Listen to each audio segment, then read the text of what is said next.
Ora boas, malta. Bem-vindos aqui a mais um episódio aqui do podcast Vamos Falar da NBA, do projeto Vamos Falar de FUN, em colaboração e transmissão na Bola TV, para fazer mais um rescaldo aqui desta semana que se passou aqui da NBA. E que semana que foi mais de notícias de despedimentos, especialmente a do grande Nick Warson. Exatamente, foi o grande highlight, digamos assim, desta semana que se passou. Essa questão do despedimento e também a discussão que está-se a ver agora por causa da questão do futuro de Dallas, e vamos discutir isso e também não só, outras notícias, como também, como estava a querer dizer, também o despedimento que houve. Comigo, para fazer aqui o episódio, em primeiro lugar, estou na companhia aqui do Gonçalo Ferreira, que está muito contente, depois de um fim de semana do Dominator, de duplos de 20 pontos, não é, grande Gonçalo? Pois é. Olá, pessoal. Eu só quero aqui já guardar uma ressalva para o Bruno, que a semana passada teve a indecência de gozar com o grande Dominator, e o Dominator demonstrou que está aqui para as curvas. Quer dizer, para algumas, porque curvas mais apertadas não é bem com ele. Mas foi tipo aquelas curvas abertas em que consegues ver o que é que está para a frente. O Eitan, mesmo assim, é um bocado seco. Mas fora isso... Estás a dizer que o Eitan é especialista. Se fosse um piloto de corrida, até era da NASCAR. Era fazer ao vai. Nem isso. Nem isso. É porque ele nem para isso tem jeito. Mas imagina, estás a ver quando vais tipo na autoestrada, ou vais tipo numa estrada e tens uma curva aberta, isto é, consegues ver perfeitamente. O Eitan está a ficar decente nessas curvas. E até mesmo nas retas, é um gajo um bocadinho, pronto, convém ter um bocadinho de atenção. Gonçalo, tu ainda... Lá. Eu ouvi aqui o Rafael a querer o Cat como Defensive Player of the Year e MVP e afins. Eu ainda hei de ouvir a falar de DeAndre Ayton como o Big Three de Los Angeles, Luka Doncic, Austin... agora ia dizer Austin Harris, mas não tem nada a ver. E o DeAndre Ayton, eu fico muito... O Austin Reeves e o DeAndre... Eu fico muito contente por ti, Gonçalo, Rafael, pronto, tipo de óculos. Fico contente porquê?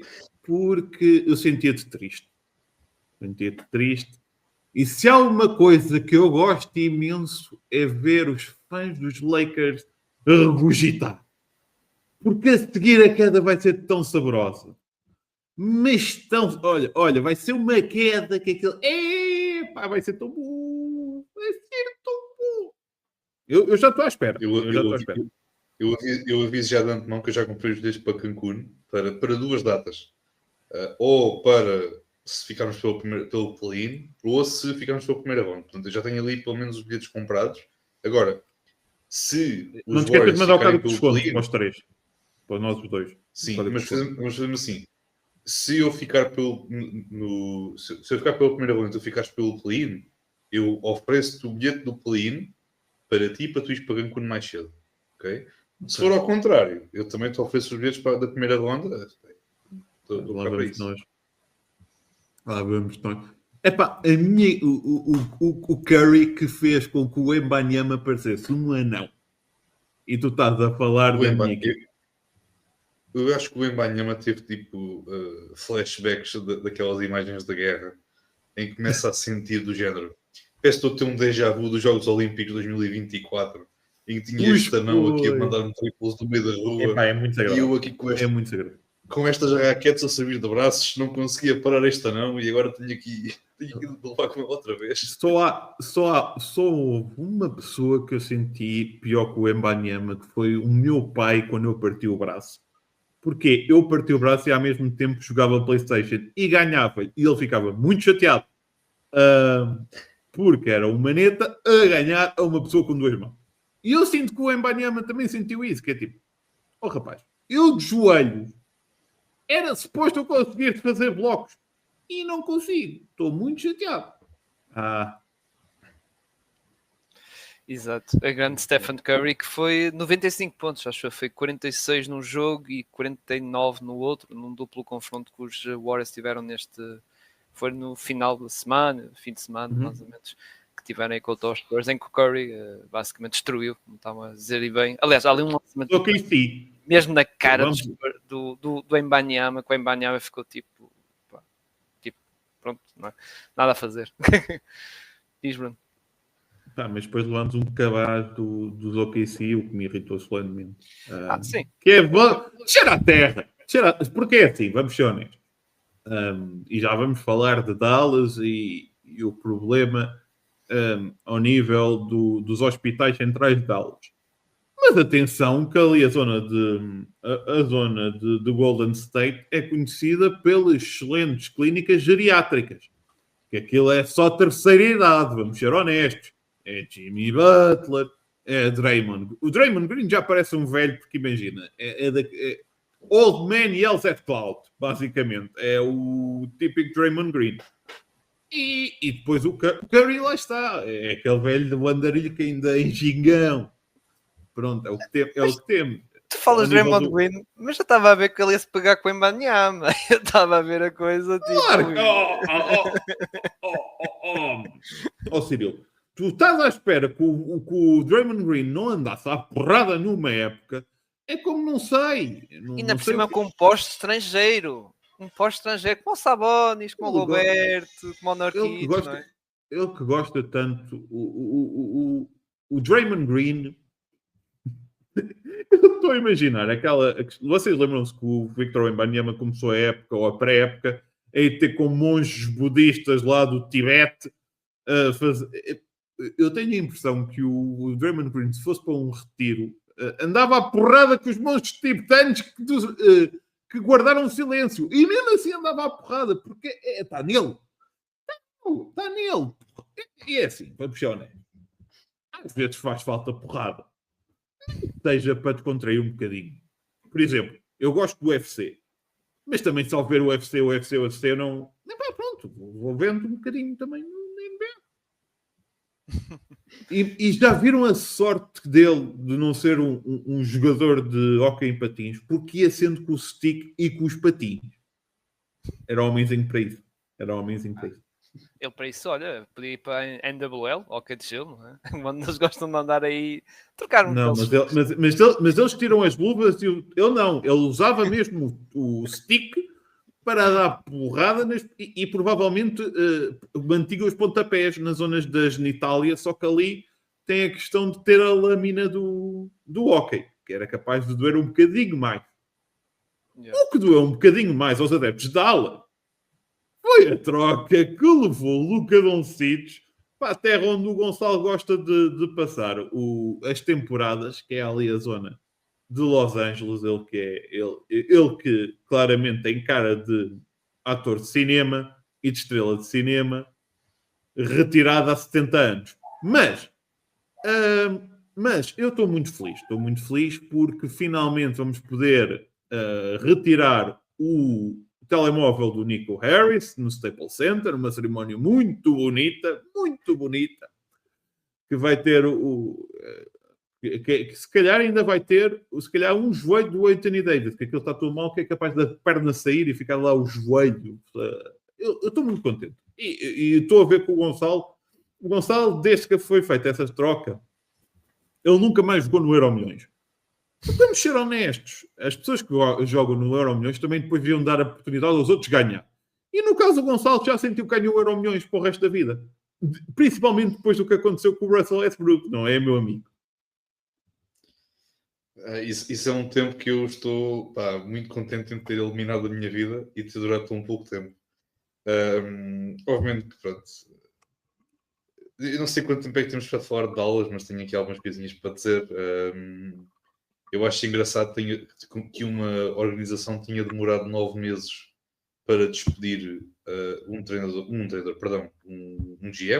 diretor das operações de basquetebol, como queiram chamar, e tenham lançado um comunicado que, em termos de comédia, está ao mesmo nível do comunicado da NBA a reagir aos casos de apostas ilegais e esquemas ilegais de apostas a envolver jogadores e treinadores da liga.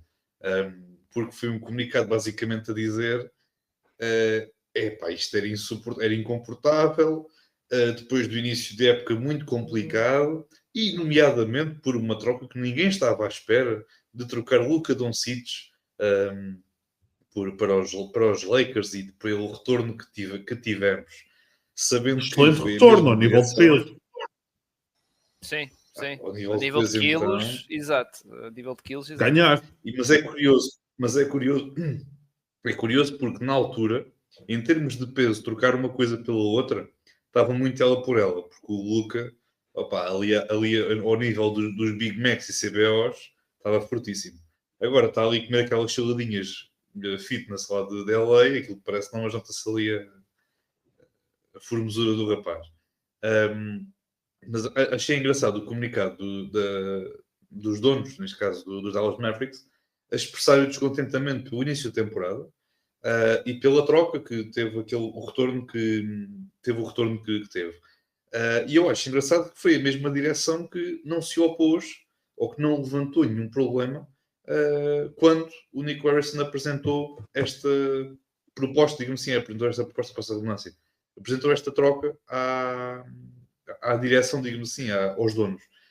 Eu sei que os donos não são necessariamente pessoas muito ligadas à vertente desportiva, são claramente pessoas mais ligadas à vertente financeira e está tudo certo com isso. Também há muitos franchises que têm tido sucesso com donos que olham mais para a vertente financeira do que para a vertente desportiva. Isto é igual para qualquer tipo de clube, de franchise, seja de que modalidade for. Mas acho que este despedimento não só pega por tardio, como a própria justificação é uma justificação que não faz sentido nenhum. Só fazia sentido se, de facto, os novos donos tivessem entrado, sei lá, a troca foi há 9 meses, tivessem entrado no verão ou tivessem entrado depois um bocadinho mais, ou agora há 3 ou 4 meses. Fazia mais sentido nessa altura estarem a fazer este comunicado. Agora, parece-me que isto é claramente sacudir água do capote.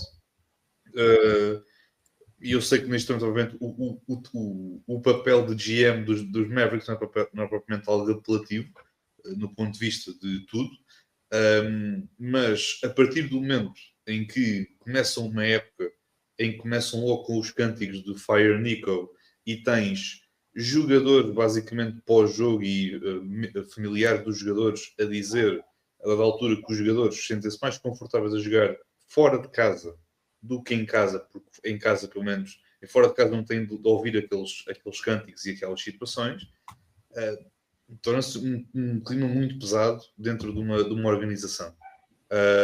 Na vertente, não é que não estar aqui a defender o Nick Harrison, mas numa vertente do Nick Harrison e da tomada de decisão dele e dos Dallas Mavericks, porque foi uma decisão que partiu tecnicamente de toda a gente, porque se houve concordância é porque não havia problema nenhum em fazer a troca. Pronto, novamente, neste momento tem o Cooper Flag, que é claramente o futuro da equipa. Eu acho que não resta outra opção que não seja limpar tudo aquilo que são aqueles contratos mais pesados, limpar tudo aquilo que são os jogadores que não encaixam nesta cronologia do Cooper Flag e explorar o mercado por Kyrie, por Anthony Davis, mesmo que o retorno não seja aquele que tiveram, se calhar, que já tiveram outrora, mas aceitar a melhor proposta possível por estes jogadores e começar a pensar no futuro, começar a limpar um bocadinho a folha salarial mais no imediato dos Dallas Mavericks e apostar claramente no futuro. Eu acho que neste momento não resta outra opção. Parece-me que esta tentativa de tentar rodear o Cooper Flag de jogadores com muita experiência não é que não faça sentido, mas claramente o Cooper Flag, ainda mais sendo ele, de certa forma, o principal base da equipa, é muito complicado para ele poder assumir as custas do jogo, tendo jogadores tão experientes ao seu redor.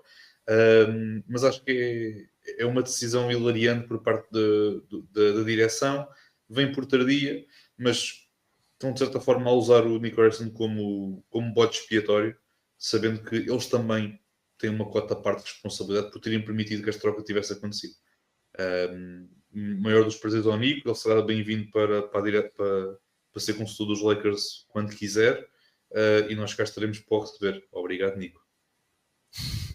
Continuo a dizer que tenho pena da saída agora do Nico Harrison, até porque continuo a dizer que mantém-se de pé a proposta Kyrie Irving e Cooper Flag por Jonathan Kuminga. Uma proposta que eu faço com dificuldade pessoal, que tenho muita estima por Jonathan Kuminga, como vocês sabem. Agora mais a sério. Eu, ao contrário do Gonçalo, acho que há aqui uma questão que nós ainda não percebemos.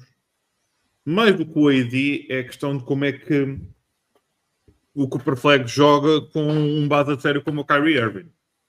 Isso pode ter muito impacto no que será o futuro dos Mavericks, mais do que propriamente o AD. Eu acho que o fenómeno AD, tendo em conta os outros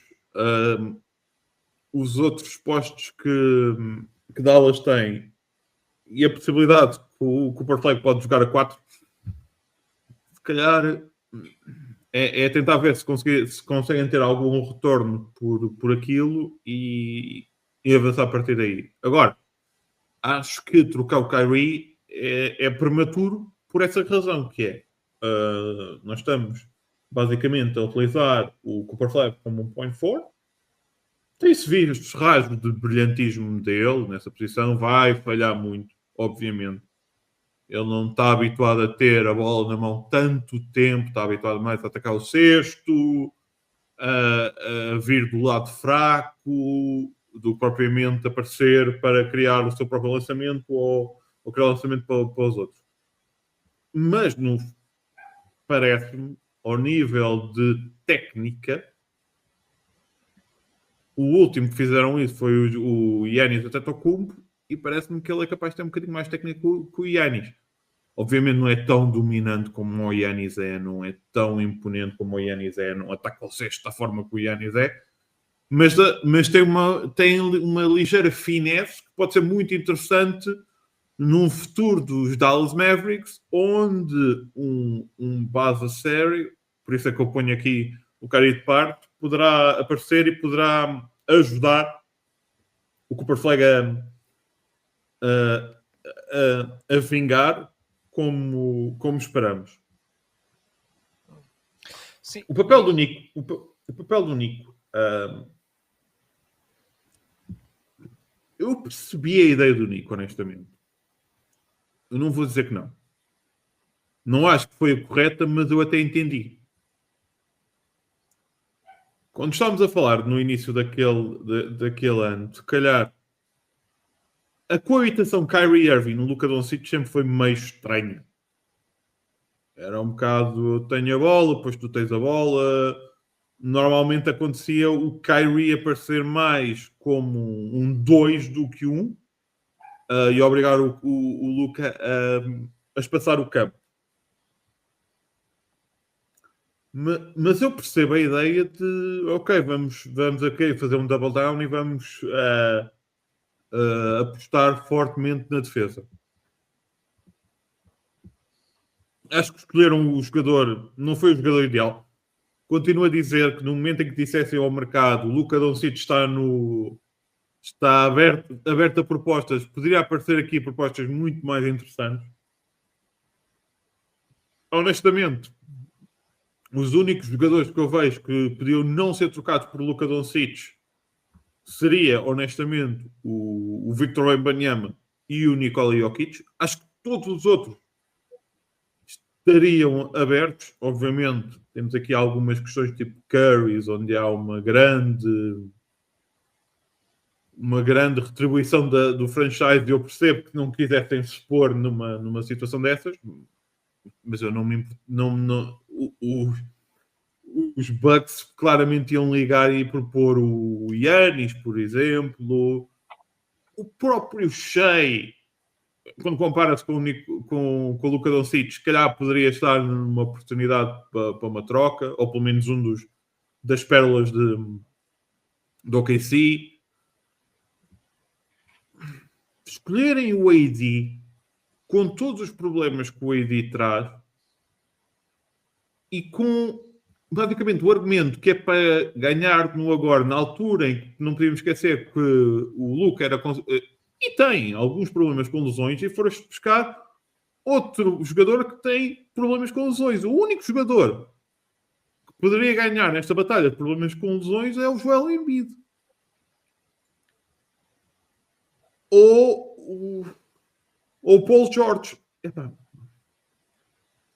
Há muita culpa no cartório. Concordo com o Gonçalo que há muita culpa dos donos dos Dallas, porque duvido que ele tenha feito aquilo sem eles perceberem. Mas, se não perceberam que aquilo era um falhanço porque é comprar uma equipa de basquete, então o que eu tenho para dizer?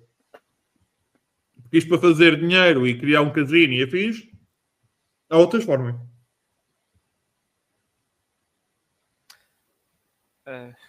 A cena é que tu falas bem na questão das lesões, e quem é que está lesionado agora e quem é que está a jogar, não é? Luka Doncic está na forma que está, e o Anthony Davis ainda foi este passado domingo, saiu mais um report a dizer daqui vai ficar de fora mais uma semana e meia, e vamos ver, porque vai ser reavaliado, essas coisas todas. E depois até a própria condição física do Anthony Davis, como nós sabemos, ele tem aparecido com uns quilinhos, lá está, uns quilinhos a mais, coisa que a malta de Dallas até acusava o Luka Doncic, que é verdade que o Luka Doncic vinha de verão ali das férias da Eslovénia ou da Espanha, ou isso ali com uns quilinhos a mais. Mas sim, sobre a minha opinião sobre isto, estou de acordo com vocês, porque a nível do dono é sabido que o dono teve que assinar a troca, ou seja, o Nick Harrison, a ideia foi Nick Harrison, e as tais chamadas, o Rob Pelinka, as reuniões com o Rob Pelinka, isso tudo, mas depois no final o dono, ok, vamos a isto, ou seja, o dono, o Patrick Dumont, não é? Que vocês falarem bem, é um mais entendido a nível de casinos. Aliás, a família dele, principalmente a mãe que foi que comprou a equipa, é uma família poderosa a nível de gambling em Las Vegas. E prontos, lá foi vamos dizer assim, um bocado na cantiga, mas sinceramente acho que podiam, como vocês estão a falar bem, consultar nem que seja um Dirk Nowitzki, penso eu, não é? Que ainda por cima ele estava nesse posto do consultor, ou falar até com o antigo dono, que ainda tem participação da equipa, não é? O Mark Cuban, por exemplo, embora já não está no papel de tomar decisões, porque ele já perdeu, digamos assim, a maioria, mas podia-se falar e consultar, como estavam a falar e bem, das equipas. Por isso, tal como o Gonçalo diz, eu não quero retirar a culpa do Nick Harrison, obviamente que a ideia dele, mas o dono, e depois a própria declaração do dono, o comunicado, acho que foi sacudir água do capote, quando a culpa também é dele, digamos assim.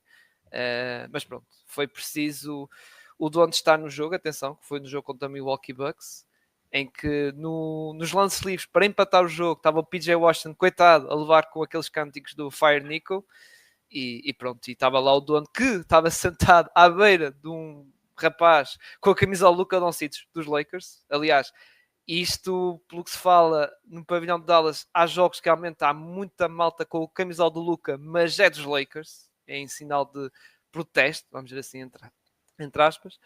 E pronto, e entretanto marcou a tal reunião para o despedir, e pronto, e o Nick Harrison foi despedido. Agora, a minha questão é a questão do futuro, porque esta equipe, este projeto é Nick Harrison. Este plantel foi construído por Nick Harrison. Agora que foi despedido, estou curioso para saber como é que vai ser. E falaste bem, até acho que foi mais o Bruno, falou da questão do Kyrie, que não jogou com o Cooper Flag. Atenção, Kyrie com Anthony Davis só jogou aquele meio jogo contra o Houston Rockets. É que nem vimos um jogo completo com a tal dupla que o Nick Harrison estava na sua visão, que era o Kyrie e o Anthony Davis. Só tivemos aquele meio jogo que, atenção, até para correr bem as coisas. O Anthony Davis estava a fazer um jogaço, entretanto, depois lá se lesionou, lá está, típico. E depois, entretanto, o Kyrie, que nós sabemos, teve aquela lesão nos ligamentos, foi passando, acho eu, umas semanas depois da estreia do Anthony Davis e da lesão dele. Por isso não sabemos como é que vai ser isto. E só que os sinais não estão a ser muito positivos. A questão do Anthony Davis, lá está, continua a estar muito tempo de fora e não jogar, e a questão da tal gordura e isso, e não sabemos também como é que o Kyrie vai regressar, não é? Não sabemos bem. Mas a questão é que Dallas, se querem partir para um tal rebuild, que atenção, eu já tenho uma peça. E que Sim, peça? Que é o Cooper Flag. eu já tenho. No momento em que eles draftam o Cooper Flag e têm a primeira ronda, a primeira pick da primeira ronda do draft, naquele draft em específico, eu acho que todos os fãs de Dallas respiraram ligeiramente um bocadinho. Sim, Não acho que seja um prodígio como o Luka Doncic sei, honestamente. Mas é uma nova tentativa para o futuro. Não haja dúvida. é o tal plano B. É o Pronto, plano B. É caso isto mesmo corra mal, temos aqui o Cooper Flag que vai-nos ainda segurar um bocado aqui o futuro da equipa. Só que, como eu estava a dizer, a questão é que a nível de picks, por exemplo, Dallas só tem a pick do próximo ano. O resto está para os Warners por causa da troca de PJ Washington, está para o KC, está para os Nets por causa da troca de Kyrie e por aí fora. Ou seja, se eles querem para o rebuild e, olhando para o recorde atual de Dallas, vamos ser sinceros, está a convidar claramente para Dallas ir para o tanking e tentar lá estar no tal pódio que é muito falado, o pódio do próxima classe do draft, para sacar um bom talento, embora do que eu tenho visto e até olhando para a equipa, o que fazia mais sentido era um base, não é? Porque o posto já tens o Derek Lively, também é um bom posto de futuro na equipa, acho que nós concordamos com isso, e depois tens o Cooper Flag, que, como falaste bem, Bruno, pode vir a ser um bom point forward, mas falaste da questão do Giannis, embora o Giannis ainda demorou um bocado de tempo. O Giannis não foi transformado logo na primeira época nem na segunda, foi aos bocados e até, por acaso, foi com o Jason Kidd, mas ainda demorou um bocado de tempo a ser o jogador que é. Embora eu concordo contigo, o Cooper Flag, a nível de habilidade técnica, acho que é melhor que o Giannis e vai, se calhar, mais rápido conseguir cumprir, digamos assim, essa função. Mas, sinceramente, acho que Dallas, não sabemos lá está ainda a timeline do Kyrie, há certo otimismo e tal, mas também há certo aquela sensação de conservador, porque estamos a falar do Kyrie, que atenção, não tem 20 e tal anos, já está na casa dos 30 anos. E depois temos o Anthony Davis, pronto, a situação que está, e aquele contrato que não é nada convidativo para meter no mercado de trocas, porque ele está a ganhar o Supermax, os tais 35%, em que no último ano está a ganhar os 60 e tal milhões de player option, que claramente ele vai ativar. É tipo, não há hipótese. Reparem, quando olhamos para as peças que Dallas pode trocar, eu concordo contigo, o Lively e o Cooper parecem-me duas peças para tudo o que seja o futuro. Sim. Mas temos o Klay Thompson claramente numa fase completamente descendente a pique da carreira. Sim. Temos o Gafford, que parece-me pode ter mercado, não deixa de ser um posto muito competente e mostrar aqui alguma questão. Eu não trocaria o Max Christie, mas tu, se quiseres podes trocar e pode receber aqui algo. Não parece que vão nessa conversa, sinceramente. Eu acho que o Christie vai fazer parte, não vai necessariamente fazer parte do futuro a 5, 10 anos, mas vai fazer parte claramente do futuro para aquela parte de transição, porque é um jogador competente e acho que encaixa bem ali com o Caleb Martin, talvez. Sim, o Caleb Martin. O que é que vai receber? Sim, mas o que é que vai receber pelo Caleb Martin também? Pois, pelo Caleb Martin podes receber um pacote de batatas, mas daqueles fora de validade. Aquele pack de frutos secos que compras aí por 1,5€ nos cafés, e já é muito pelo Caleb Martin. Mas recebes mais do que recebias pelo D'Angelo Russell? Tu que já tiveste D'Angelo Russell também no teu plantel, Gonçalo, tu podes falar da experiência de Ilo. A questão é, o base marcador de pontos ainda tem algum valor para algumas equipas da NBA.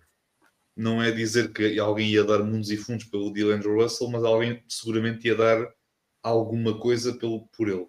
E ainda mais por ele ter um contrato bastante simpático, que também ajuda um bocadinho também para uma possível troca. Eu acho que, e é tal questão, e não querendo alongar muito, não se choquem por verem a partir de agora cada vez mais envolvimento do Mark Cuban, até na questão de inicialmente começarem a vir estas conversas a público de despedir o Nico e mandar o Nico para a rua, e não fiquem muito chocados em ver um possível envolvimento direto ou indireto do Mark Cuban na ida do Nico Harrison para o centro de emprego. Mas até o Mark Cuban estava no tal jogo do tal jogo do Milwaukee. O Mark Cuban estava lá também. Sim. Não ao lado do Mo, mas estava lá, nessa zona. Sim. Mas pronto, agora, eles neste momento têm a trocar tudo na volta dele. Sim. Agora vou-vos dizer uma coisa, que é, eu não concordo com vocês do ambiente estar mal para jogar em Dallas por uma razão simples. Deixa-me explicar. Quando estava lá o Nico Harrison, tu podias fazer o pior jogo de sempre, não ia ser apropado, ia ser sempre o Nico. Portanto, o Nico era importante para o quê? Se fosse um jogo mau, ninguém notava. Está tranquilo. Agora vão começar a notar. Esse é o problema. Eu vou ser honesto. Eu, se fosse um jogador de aulas, ficava muito triste. Muito triste. Yeah. Agora já não há bode expiatório de Nico, por isso vamos ver como é que vai ser os próximos passos aí de Dallas. Continuando, nesta questão de despedimentos, tivemos não foi de GM, foi de treinador, Willie Green, dos New Orleans Pelicans, que também, aquilo, nós falamos de Dallas, mas vou ser sincero, os Pelicans, eu acho que aquilo, pelo menos Dallas ao Cooper Flag, os Pelicans, acho que nem o Zion, vamos dizer que também, já agora, também está na enfermaria, está de fora, o Zion não está a jogar. Pronto, eu acho que devias dizer quando o Zion tivesse, tu devias dizer sempre que ele estivesse a jogar. Exato, ele está na enfermaria, ele já teve tanta vez. É isso que eu ia dizer, não é surpresa o Zion estar fora, mas estes Pelicans que estão com um registro muito, muito mau, aliás, acho que eles estão em último da conferência. 2-11. Exato, o último da conferência Oeste. Foi despedido o Will Green, ok. Só que, isto aqui, passando para ti, Gonçalo, Joe Dumars, que também justificou, não é? Dizer, as coisas não estão a correr bem. E, sim, nós já percebemos isso, que as coisas não estão a correr bem nos Pelicans. Eu gostei desta explicação dele, a dizer a coisa mais óbvia do mundo, mas as coisas não estão a correr bem porque também ele, o tal arquiteto, tal como o Nico Harrison, Joe Dumars também foi o arquiteto desta construção do roster dos Pelicans e sinceramente é verdade que o Willie Green, do que eu tenho visto dos Pelicans, é verdade que os jogadores já não reagiam ao que ele dizia ou ao que ele falava. Pronto, já não havia voz de comando, porque atenção, o Willie Green foi despedido e para substituir, e pelo que o Joe Dumars disse, vai ser pelo treinador interino da época. Ou seja, à partida não vai haver novo treinador, vai ser o James Borrego, que era o treinador adjunto, aliás, adjunto já há alguns anos nos Pelicans e que antes tinha assumido, foi treinador principal dos Charlotte Hornets, mas pronto, tem aqui o James Borrego, que à partida, como disse, vai ser até o final da época treinador interino. Mas Gonçalo, passando para ti, também com uma equipa assim, Zion assim e tal, acho que não há assim grandes milagres, não é? Para estes Pelicans, não é? Sim, alguns apontamentos muito rápidos. Eu acho que melhor era impossível fazer com este plantel e com todas estas variáveis, nomeadamente lesões e afins. Eu não acho o Willie Green um mau treinador, mas ao mesmo tempo já desde o verão passado, ou melhor, já desde este último verão, que o Joe Dumars queria despedir o Willie Green, mas havia lá alguém no front office que ainda tinha poder na altura e que disse basicamente: está sossegado, ele fica aqui, ele continua aqui. Eles foram apenas buscar o James Borrego porque na altura em que ele saiu de Charlotte havia muito interesse por parte da liga em que ele continuasse como treinador, e ele teve algumas provas dadas em Charlotte e ele não fez um mau trabalho. Portanto, logo quando o foram buscar foi de certa forma para bater a concorrência de algumas equipas e também para ter ali um bom adjunto juntamente com o Willie Green, que é um treinador um pouco a rodagem, digamos assim, de liga, porque a primeira experiência dele foi em New Orleans como treinador principal. Parece-me que este plantel em si é aquilo que nós vemos, não há muito mais aqui a comentar. Tenho muita pena de ver o Herb Jones e o Trey Murphy a fazer belos inícios de temporada e estarem ali a serem completamente queimados por ter um coletivo bastante mau. Não parece que ele seja necessariamente fosse o grande culpado desta situação. O grande culpado é o senhor que toma as decisões e é o senhor que decidiu despedir o treinador. Foi a mesma pessoa que decidiu trocar a pique não protegida deste ano para os Atlanta Hawks, porque achou que a equipa ia ser boa. E por trocar posições, atenção. É que não foi aquela cena de igual. Foi trocar a posição 20 e qualquer coisa por posição, já não lembro, 12, acho que era 12. E que já agora, antes que a malta comece a ficar toda exaltada, o Derrick Queen é um bom poste. Não é necessariamente um grande poste, mas é um poste porreiro.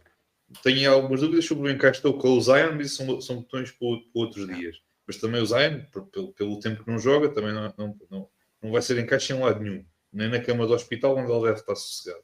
Mas é isso, tenho pena. Eu acho que era impossível alguém fazer melhor trabalho do que ele. Tenho muita pena. Mas é isto. É a vida de um treinador da NBA, que é tal como um treinador em qualquer modalidade. Quando ganha é o melhor do mundo, quando perde é o responsável. Exatamente. E é preciso olhar um bocadinho para dentro e perceber que se calhar foi o front office que colocou a equipa nesta posição e decidiu construir assim este plantel um bocadinho atabalhoado. Vejo aqui ainda alguns jogadores de valor que possam ser trocados. Já disse 2, Trey Murphy e Herb Jones. Há ali alguns jogadores que também poderão ter ali algum mercado. Não digo que não, mas é um franchise condenado aos próximos 5 a 10 anos que vão estar ali um bocadinho na penúria, a não ser que calhar assim um euro milhões, como por exemplo ir buscar o GM dos Warriors estar assim com uma valente bebedeira, e trocar assim um Steph Curry pelo Zion, por exemplo. Não sei, foi a primeira coisa que me lembrei. Jordan Poole. E era lindo. Admito, era lindo. Vemos o reencontro. Epá, eu vou ser honesto. Eu recuso-me a ver jogos dos Pelicans, então nem me lembrava qual era a equipa deles e fui procurar aqui na internet e depois olhar para Zion Williams, o nome que me aparece é Jordan Poole. E a partir daí eu digo, pronto, está explicado. Jordan Poole, DeJounte Murray, meu Deus. Há aqui alguns jogadores interessantes. Eu gosto do José Alvarado, mas esse sou eu. O Herb Jones e o Trey Murphy são porreiros. O Looney deu-nos um título, 2 títulos, portanto, grande Looney. Obrigado por tudo. Mas já está bom. É difícil, não é? É difícil.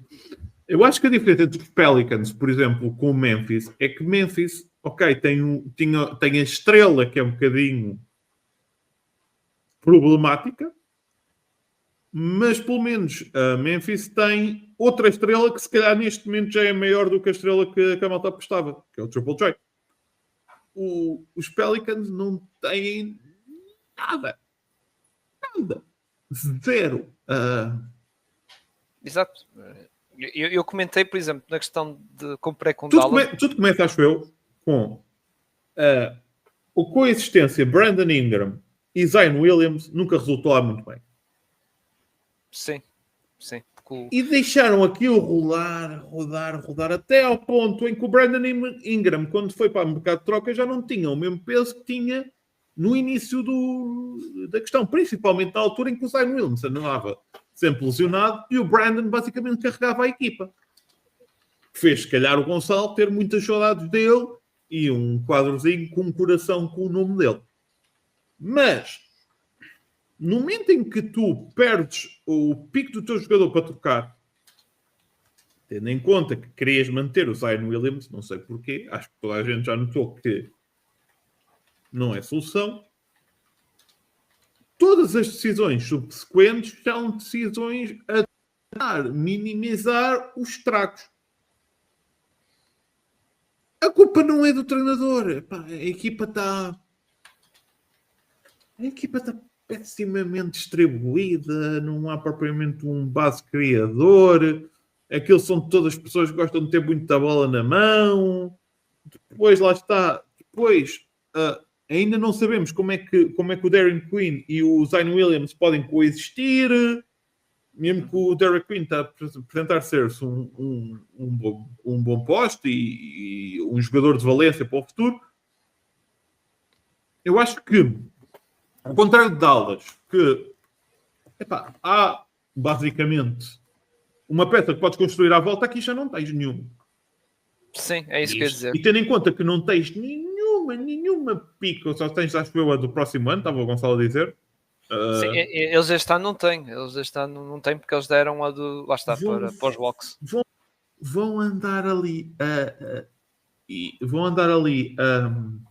a penar durante anos e anos e anos e anos e anos até se voltarem a reerguer. E para isso vai ser preciso um front office muito bom, escolhas muito interessantes de segunda ronda no futuro, porque lá está, não vais poder fazer a não ser que encontres tão burros como tu e tens que um bocado os Celtics tem tipo não sei quantos picks que eu devido que vão dar para estes jogadores.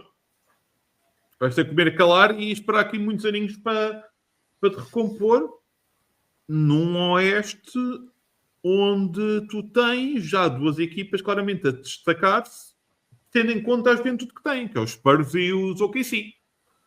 E outras equipas, como por exemplo os Rockets, que também têm muita juventude, ok, tem o Kevin Durant, mas tem muita juventude ali. E vai ser cada vez mais difícil. Obviamente depois vais ter, lá está, as equipas geriátricas como os amigos do Gonçalo também de Los Angeles, Clippers, os meus Golden State Warriors e afins, que vão cair que nem os patinhos por causa das idades. Mas até lá vais chamar de comer muita sopa, vais ver muitos jogos horríveis. Um mercado que é extremamente apelativo no sentido que a Nova Orleans é um mercado interessante, uma cultura interessante,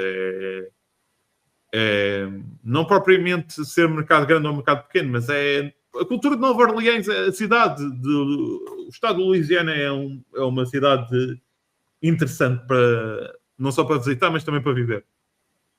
O que é que vai ser o futuro? Não faço ideia. Mas para mim é construir à volta de Jordan Poole. Um muro e isolá-lo. Um muro à volta dele. Exato. Não, eu concordo. Lá está, a nível de construção, por exemplo, acho que não fazia sentido que tens o Missy, que era o rookie do ano passado, poste, foste buscar o Derek Quinn, tudo muito bem, e foste buscar o Kevin Looney dos Warriors, ok, pronto, que atenção, não é mau poste, mas não faz sentido para a questão de ele com o Zion, atenção, não é? Fazia muito sentido. E depois a questão, lá está o próprio draft em si, que é verdade que o Fierce tem-se portado bem, mas não é um base puro, não é um base de construção, é um base mais de scoring, de lançar, coisa que a equipa acho que precisava de um base mais de criação, mas pronto, e depois da tal troca que se chama cola, fomos buscar um base, mas é o Jordan Poole, lá está, que também não dá essa coisa.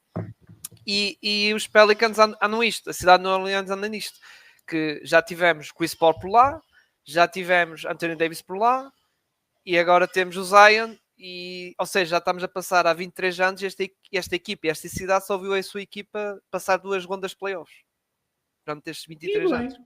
Com estes jogadores que são, lá está, o Chris Paul, que é uma lenda, digamos assim, embora agora, pontos coitadinho, ali no dos Clippers, pronto, está mesmo a retirar-se completamente.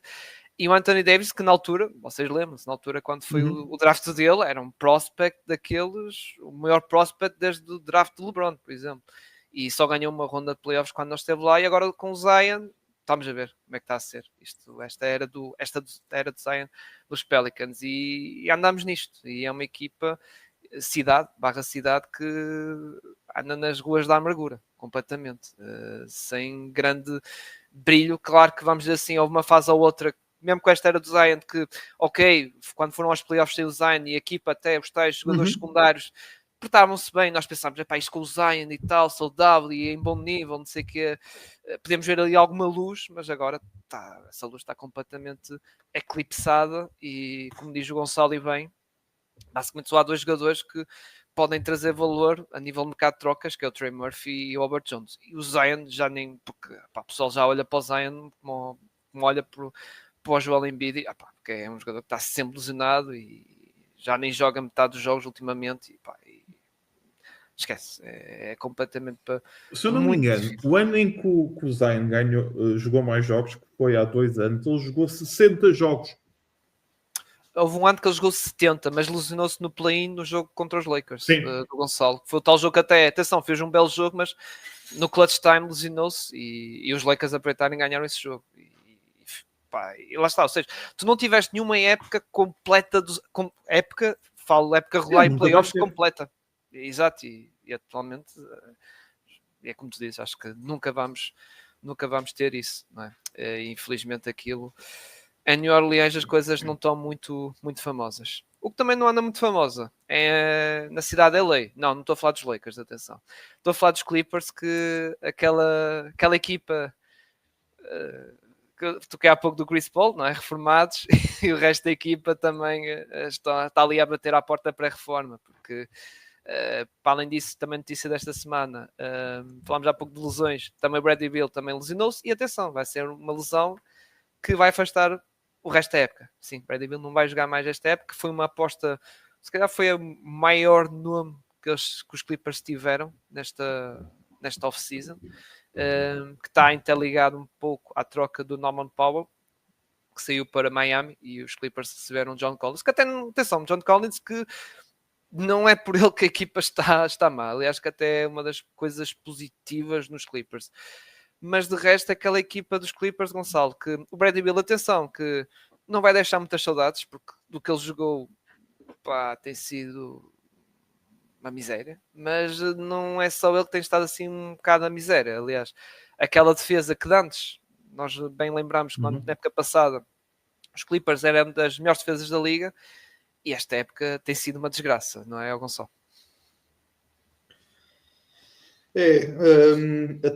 A equipa não está ao nível defensivo que estava o ano passado. É verdade também, neste momento não tem o Kawhi, que é ali, não digo que é o grande pêndulo no ponto de vista defensivo, mas é um jogador bastante importante na defesa. A própria defesa no pintado não está ao nível que estava, por exemplo, o ano passado. A equipa na transição não está a defender nada bem. É das equipas com o pior pace na liga. Ontem à noite tivemos o jogo ontem à noite, estamos a gravar isto hoje na segunda-feira. Tivemos ontem à noite o jogo entre Boston e os Clippers, que são as duas equipas com o pior ritmo, digamos assim, com o pior pace da NBA. A equipa está a jogar muito lenta, as rotações defensivas notam-se a milhas, está a ser demasiado mau. É verdade que a única coisa que lhes vale é ter um James Harden que não digo que está ao nível do James Harden de Houston, mas é um James Harden que está claramente a carregar o ataque de toda uma equipa às suas costas.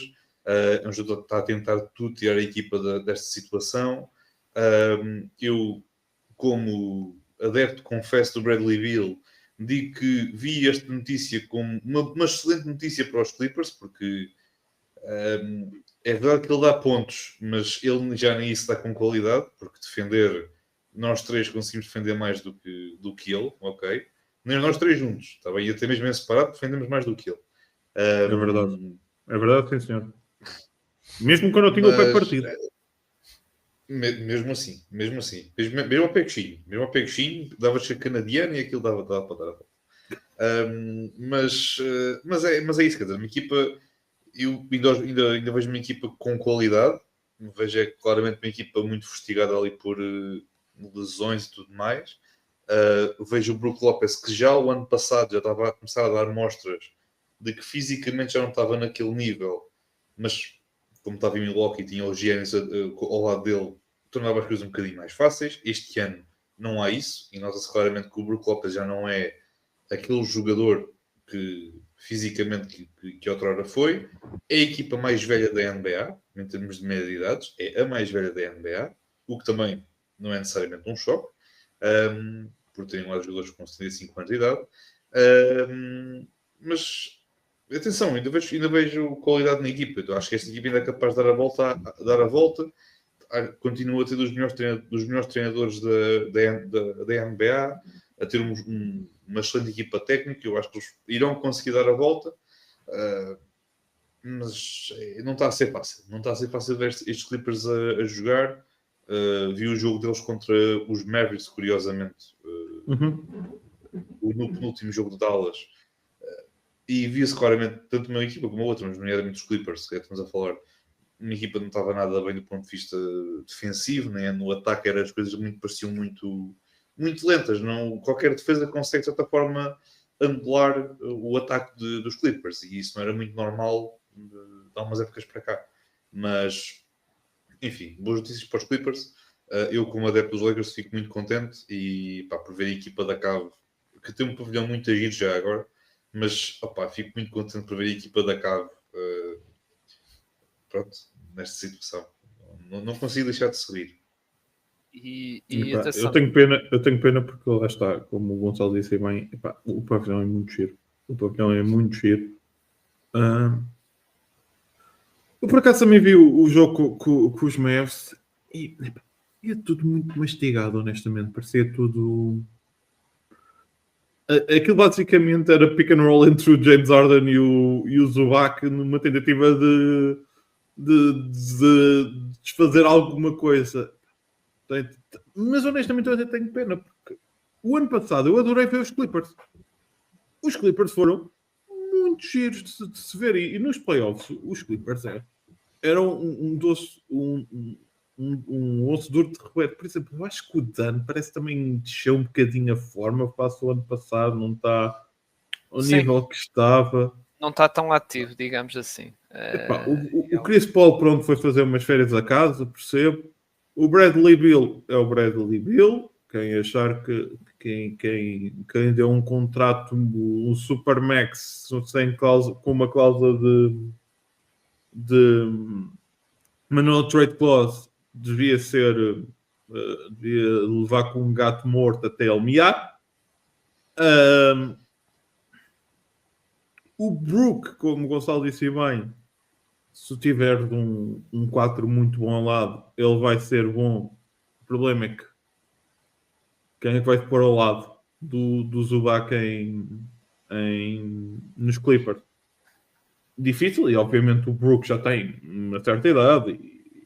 E atenção, o Brook foi daqueles jogadores que melhor envelheceu face ao que era esperado. Ele mudou por completo o jogo e não é ele agora ser, vou fazer estas aspas, exposto, que impede que o Brook tenha feito uma carreira que eu nunca pensei que ele tivesse, principalmente na fase mais avançada da carreira dele. E isso tem que se dar a mão à palmatória. O Batum também desceu muito fácil que devia. O Bogdanovic, parece-me que está mais ou menos o que estava o ano passado, mas lá está, quando a equipa está a jogar ou seja, se os outros não estiverem a jogar, obviamente o contributo passa a ser não tão eficiente. Agora, eu continuo a dizer, muita gente, por causa do que aconteceu aí com o Oklahoma e principalmente nos Rockets, não damos a mão à palmatória, mas o James Harden tornou-se um dos melhores bases da liga. Base criador para os outros. O James Harden, que era conhecido por fazer 40 pontos, e era ele que tinha a bola na mão e ele fazia os pontos todos, mudou por completo o estilo de jogo dele. E eu acho que muita gente ainda olha para o James Harden, para aquilo que foi o James Harden que nós associamos a Houston. E não é este James Harden. O James Harden é se calhar um dos melhores bases a jogar pick and roll com um poste alto. É absurdo a forma como ele cria, e Philadelphia chegou a algumas rondas de playoff por causa do James Harden e não por causa do joelho do Embiid. O ano passado, quando o Kawhi estava mais em baixo, foi o James Harden que pegou na equipa. E este ano, mesmo que a equipa esteja mal e o recorde seja bastante negativo, mas a parte positiva é que o James Harden continua a carregar a equipa, continua a fazer um excelente basquetebol. E lá está, eu acho que eu disse isto o ano passado e volto a dizer este ano. Temos que tirar às vezes o... Ele não é das pessoas às vezes mais fáceis de gostar de tudo o que ele implica, as declarações dele, a forma como ele quer ser trocado, não é. Mas quando olha, é impossível não gostar do James Harden. Impossível. Sim, e atenção, ele está a fazer uma época bastante interessante, a fazer lembrar até, a nível até de estatística, a fazer lembrar um bocado os Rockets, está com quase duplo-duplo de 26 pontos e 10 assistências, e está a ter o melhor registro de eficácia de triplo da carreira, exato, com 40, basicamente se arredondarmos dá 40%, a lançar 9.4 tentativas, e muitas vezes é as típicos triplos já à James Harden, não é, que em jogada individual, ou ali depois de receber o bloqueio do Zuba, aqui mete lá o triplo. Mas este ataque dos Clippers é muito à base do James Harden, mas o resto não está a contribuir. E fica complicado. Depois, para além disso, o lado defensivo está a pecar demasiado. Curiosamente, estamos a gravar e entretanto veio uma notícia que o Derrick Jones Jr., por acaso, é um dos... Diz, Gonçalo. Era isso, não era? Querias falar? Não, eu ia falar noutra questão, que para os adeptos dos Spurs não ficarem muito em pânico, o Wembanyama vai ficar pelo menos 2 semanas de fora. Segundo os reportes, eles não é necessariamente uma coisa grave, é mesmo uma questão de grande... Os Spurs querem ter muita precaução a gerir o Wembanyama, porque sabem perfeitamente a importância que ele tem para a equipa. A lesão não é propriamente uma lesão grave, longe disso. Os Spurs é que preferem esperar que ele recupere, como deve ser, ficar 100% saudável. Acho que é mesmo uma lesão, um estiramento, acho que é assim como se traduz, na perna esquerda. Mas pronto, por uma questão de precaução, espera-se que ele fique de fora pelo menos 2 semanas. Mas segundo o que dizem os reportes, o Wembanyama está bem, até mesmo quando saiu no último jogo não tinha muitas dores, mas pronto, para a malta dos Spurs não ficar muito preocupada, está tudo bem. E tu ias falar, pronto, do Derrick Jones, também vai estar agora 6 maninhas de fora, depois de uma lesão no MCL, que curiosamente foi a mesma lesão, ou melhor, uma lesão idêntica àquela que o Trae Young teve, por isso é que agora também está de fora dos Hawks. Os Hawks sem Trae Young estão-se a salvar muito bem. Estão-se a salvar muito bem. E o Wembanyama, pronto, apanhou o Curry e pronto, lesionou-se, não é? É o que faz, apanhar o Curry. É normal, porque é difícil parar aquele potente de musculatura e forma física, aquele poste incrível de 7 metros e 27, eu percebo. Mas pronto, Derrick Jones Jr. também lesionado no joelho, não é? Exato. 6 semanas, que era um dos jogadores, lá está, uma das peças defensivas dos Clippers. E pronto, coitado de Ty Lue, não é? Que já não tem assim uma coisa. Pronto, mas atenção, os Clippers têm mesmo sorte de ter o Ty Lue, é só o que eu tenho para dizer. Sim, outro